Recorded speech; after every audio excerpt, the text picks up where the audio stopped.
Three words. Standing on business.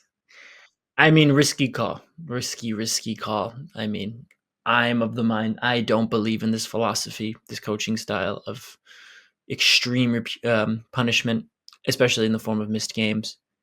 This is why you pay players. You're just lighting your own money on fire.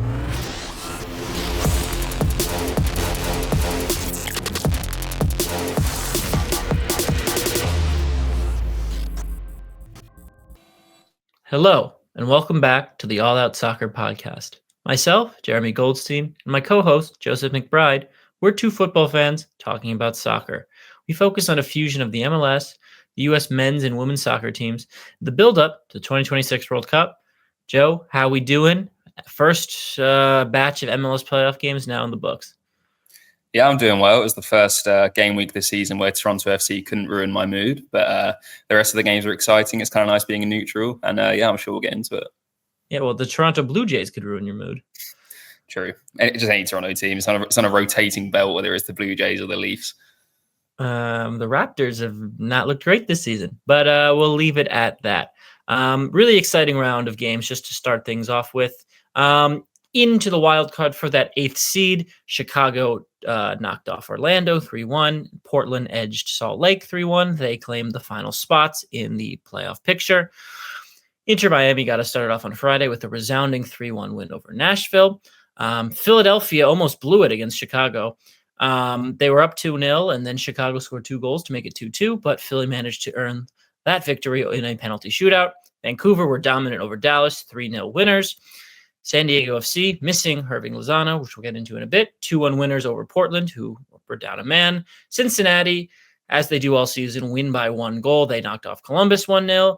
And Minnesota, I thought were outplayed by Seattle all night, won 3-2 in penalties.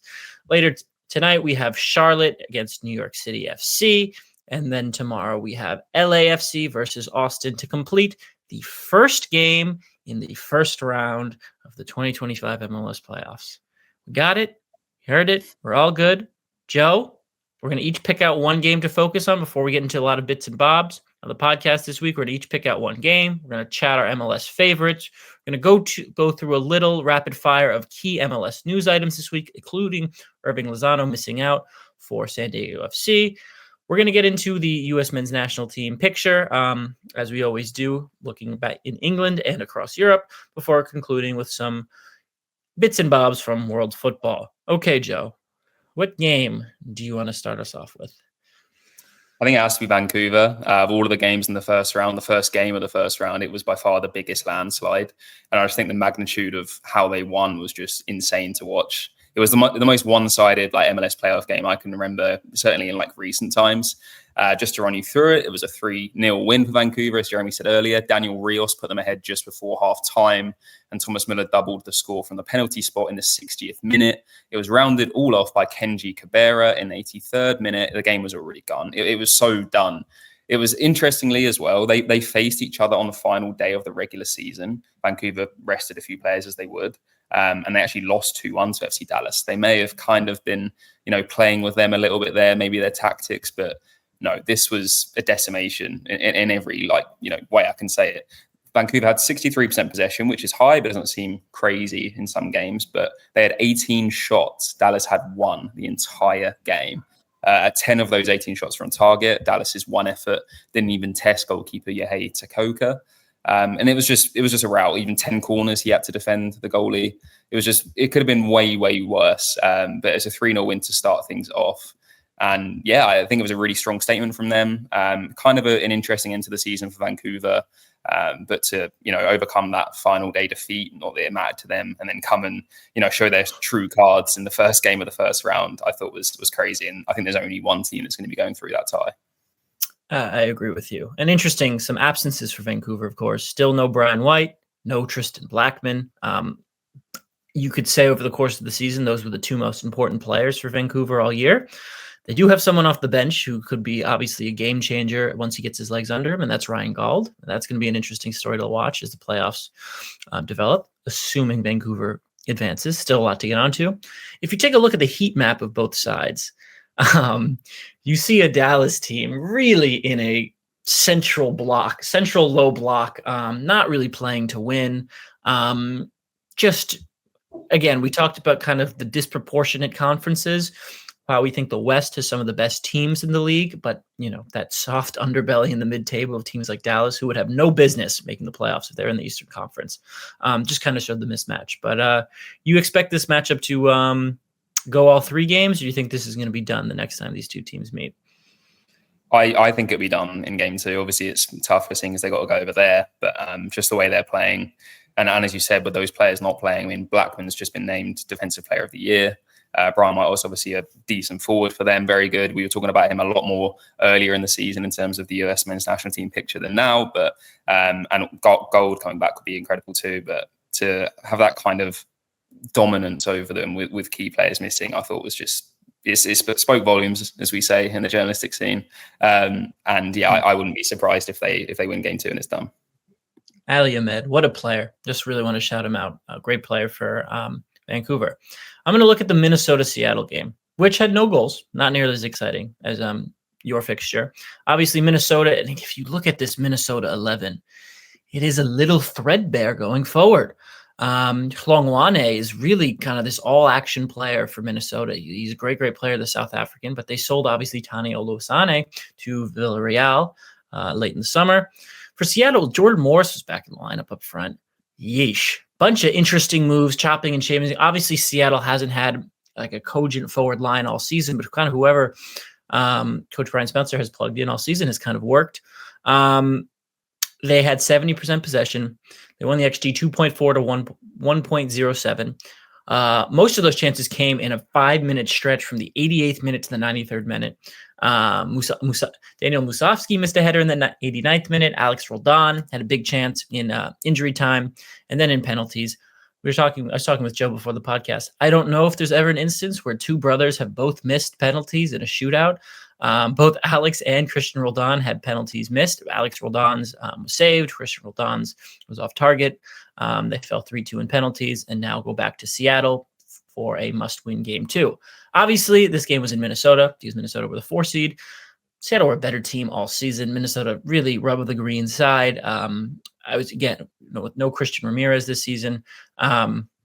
Good side, not a great side. In my opinion, they finished a little higher in the standings than they should have. The Seattle team is oozing with talent and just disappointed that they couldn't find the back of the net. We talked about the goalie for Minnesota, Dwayne St. Clair, obviously ex-Canadian international, or still in the picture. They just got goalied a little bit. It happens. It is a best of 3, so they do have a bit of a reprieve. But again, we talked about, is this the right system for the first round of the playoffs? Should it be a 2-legged tie instead, with the team with the better record getting home field advantage in the second match? Maybe. And if this was the case, 0-0, you take it on the road. But because of the loss in penalties, it just completely changes the dynamic of the narrative. We won't have a conversation about whether the best of 3 is the right format. We'll probably do that after the end of the first round. But for this game, it's very, very cruel on Seattle. Yeah, we'll save it for a big debate, but it's just it's a tough way to lose, obviously, especially when you have ties all throughout the regular season, and the fact there is a best of 3. I mean, when it's a one-off game and it's a knockout, of course.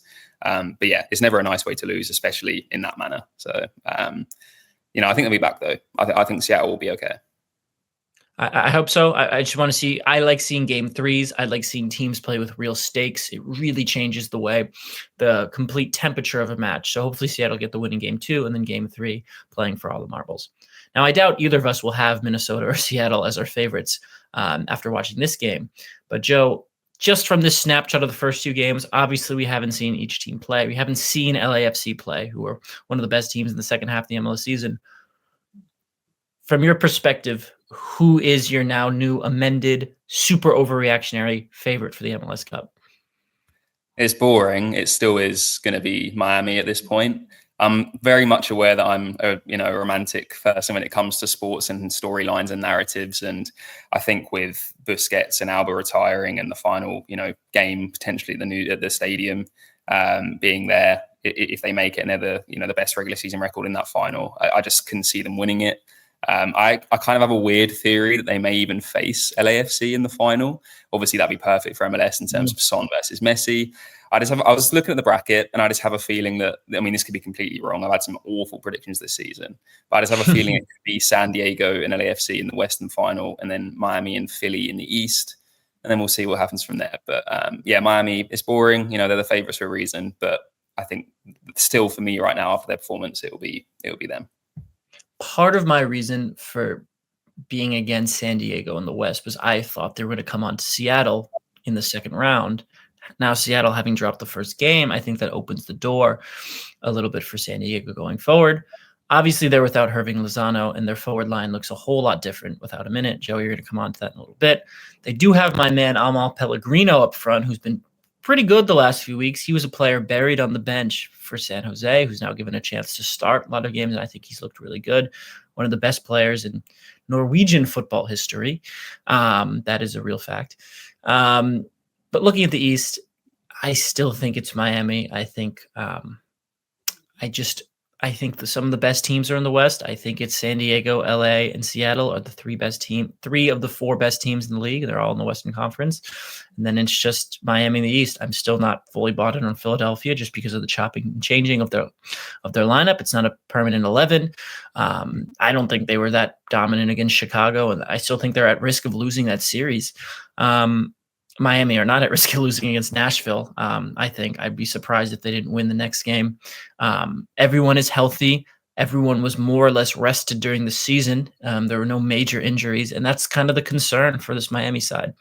Again, the reason I could see them at risk to LAFC is because in transition, Miami are terrible, especially defensively. They're just old and slow, and that's okay. And that's the one thing that LAFC do better than any team in the league, and that's a bit of a mismatch. I still think those are the two best teams, but I'm going to give the edge to Miami because I think they're going to be able to dictate the tempo of that game. There's a lot of makeshift midfielders in this LAFC side. Delgado's been a great addition, but most of the players in that team have kind of either come in midseason or no one has quite a defined role. So I would give the edge to Miami. Well, we're either going to be correct or it's going to be interesting, so we can't really lose here. Yeah, get ready for Chicago versus Portland in the final. Can you imagine? Could happen.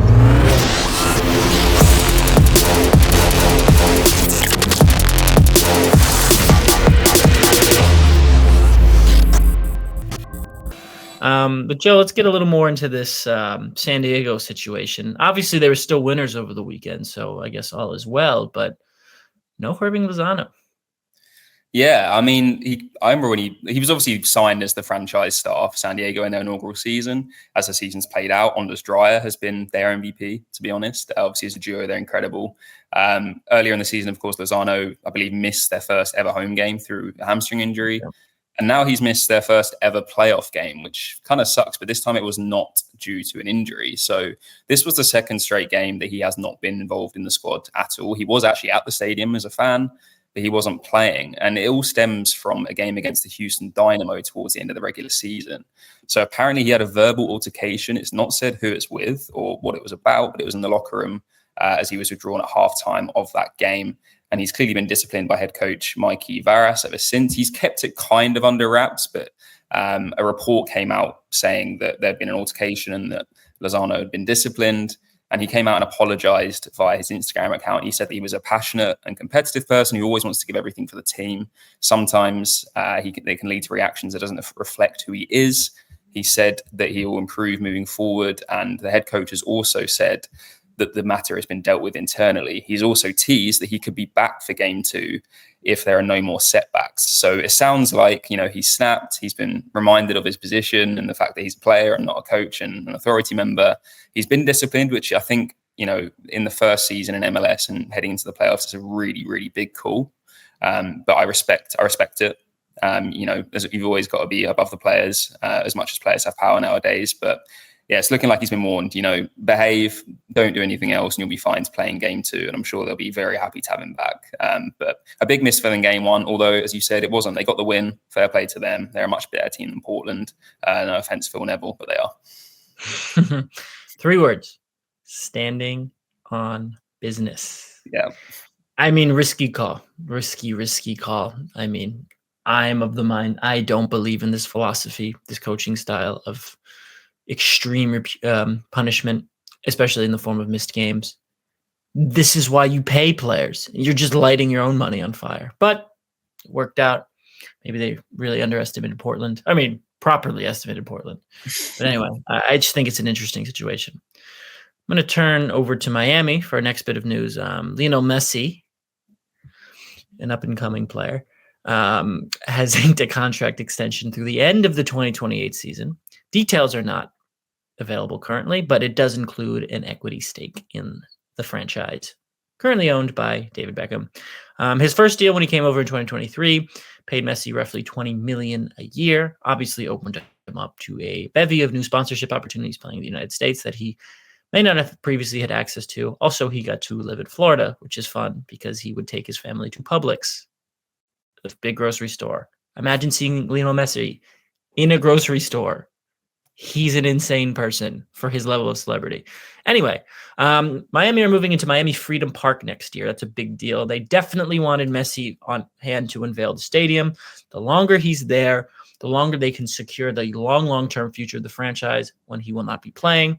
They would not have been able to move into this new stadium if Messi was not there. Obviously, they're paying him a lot of money, but the increased revenue they've received back from his sheer presence has certainly paid it off. Just going to read a little quote from the little Argentine man. Makes me really happy to stay here and continue with this project that, besides being a dream, has become a beautiful reality. Playing in this stadium at Miami Freedom Park. Since I arrived in Miami, I've been very happy, so I'm truly glad to keep going here. He'll be without some of his friends next year. No Busquets, no Alba, but probably no Suarez. But we'll see what happens for Miami going forward. Let's look across the country at LAFC. There were a lot of contenders for goal of the year. And it went to a free kick. Yeah, I mean, don't get me wrong, a great goal. Just, Heung-min Son won goal of the year. He only joined, obviously, midway through, and he scored a brilliant goal to open his MLS account. It was a free kick goal against Dallas. I know we're focusing quite heavily on them this week, unfortunately for them, but 6 minutes in, about 23, 24 yards out, really great technique. It was a beautiful goal, don't get me wrong. But for it to be named goal of the year, I'm not sure. I mean, there's been some incredible goals in MLS this year. Most notably, Kevin Denke scoring a bicycle kick against Sporting Kansas City. Yeah. Mm-hmm. It was unbelievable. Evander scoring a free kick from 30 plus yards. Jack McGlynn, I remember, scored a really, really nice goal. There's been some really, really top contenders.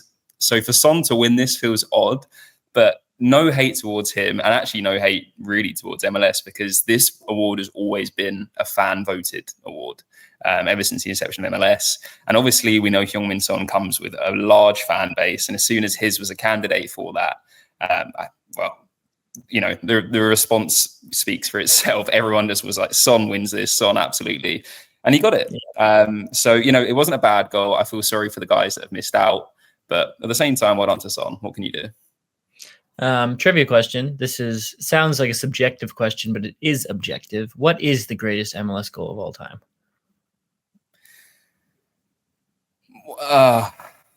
In terms of what it means, Ibrahimovic's one always stands out for me. That is the correct answer, but I want to hear where you're going with the rest of this. I'm just, in terms of like big moments, obviously like Bale scoring in an MLS Cup final. Yeah, it's a good last game, but I think that Ibra one, just, when El Trafico was really alive and he came, it was just, that just felt like a real moment. I know obviously he was a great player for LA Galaxy, and I don't feel like he established his legacy as much as people expected in MLS, or at least led the team to more success. But that was just like a wow moment, like we've arrived. Yeah, I mean, I think Ibra's problem in MLS is he was almost too good, so good to the fact that he thought he could just go back to Europe and just play, which he could. He went back to Milan and helped the win Scudetto, but that was the problem. He just refound his form so quickly that he graduated from the MLS. Just going to wrap up quickly, rapid fire, with some coaching departures. We have a trio. Let's start with New York Red Bulls. Sandro Schwartz, former Hertha Berlin manager, is out. His coaching record, ready for this? Symmetrical. 28, 27, and 26. Good, but not good enough. Red Bulls missed the playoffs this year, despite exciting signings like Eric Maxime Choupo-Moting, who was pretty good. Obviously, Red Bulls were super, super good last year.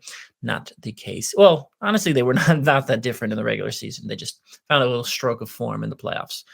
Atlanta, Joe, you shouldn't be ashamed. You were high on this team. Ronny Delia, former NYCFC coach, former Standard Liège coach, former Club Brugge coach, and former Celtic coach, is out at Atlanta. Ronny Delia.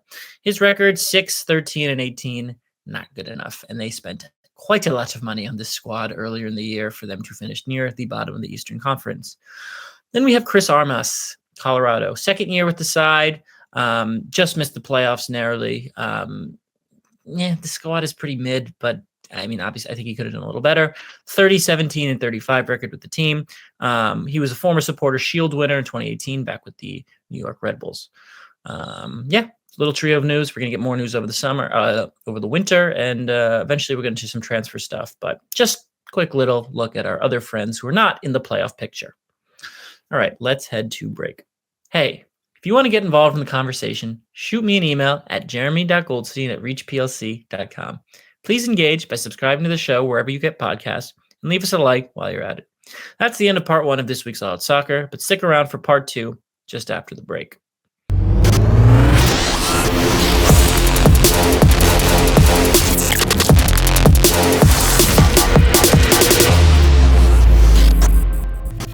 Part 2. We're back. B block, U.S. men's national team. Little Brendan Aronson moment there. Joe, if you want to get us started talking about our boys in England.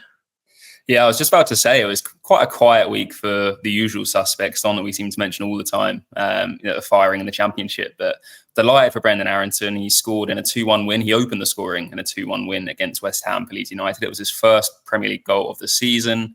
The scenes at Ellen Road on that Friday night when that went in so early, it was just unbelievable. He's at a really good club for that, so happy for him to get off the mark. Tyler Adams as well, someone that I just think gets better every time I see him play. It's really solid for 90 minutes in a 2-0 win for Bournemouth against Nottingham Forest, who have just had a coaching change of their own. Chris Richards kept Arsenal striker Victor Gyökeres fairly quiet for Arsenal, but unfortunately was on the losing side as Arsenal beat Crystal Palace 1-0. Their former player Eberici Eze scoring the only goal of that game and haunting his former side. Quite worryingly, Anthony Robinson was again absent for Fulham. His injury still troubles him. However, Marco Silva believes that he may be back in contention for the Everton game this coming weekend, which is very exciting and very important for the US. Down in the Championship, Josh Sargent didn't score for Norwich, but he did record an assist in a 2-1 defeat to Swansea.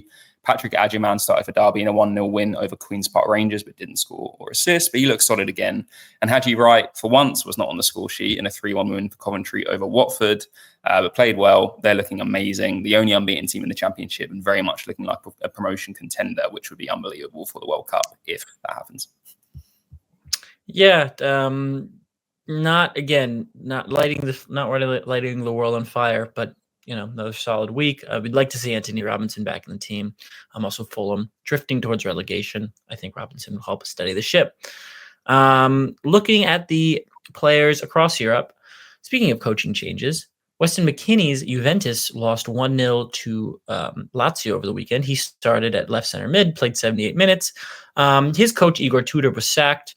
There's a bit of an anecdote circling around social media of where Tudor instructed McKennie to lose weight over the summer. McKennie said it was like the first time he felt confident with his shirt off in ages.